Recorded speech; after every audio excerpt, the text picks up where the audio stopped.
आजम बेनजीर भुट्टो के कत्ल केस की 18 साल से उलझी गुत्थियां आज तक न सुलझ सकी। कत्ल के बाद पीपल्स पार्टी 8 साल इक्तदार में रहने के बावजूद बेनजीर के असल कातिल से बेनकाब करने में मुकम्मल नाकाम और बेबस रही। 10 साल मुकदमा इंसदाद दहशतगर्दी की खुसूसी अदालत चलता रहा।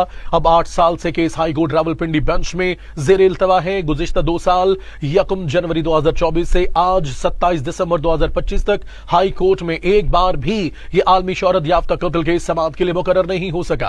बेनजीर भुट्टो को 27 दिसंबर 2007 को तारीखी लियाकत बाग जलसे के बाद वापस जाते हुए लियाकत बाग चौक में फायरिंग पर खुदकुश हमला करके शहीद किया गया। 27 कारकुन भी शहीद और 98 जख्मी हुए। मुकदमे की 4 इंक्वायरीज तफ्तीश हुई, जबकि अक़वाम मुत्तहिदा, बरतानवी Scotland Yard team, Punjab police और आखिरी इंक्वायरीज FIA ने की, जबकि केस के कुल 7 चालान पेश किए गए। समाअत करते हुए 12 जजेस तब्दील हुए, 291 पेशियां हुई, 57 गवाहान के बयान रिकॉर्ड किए गए।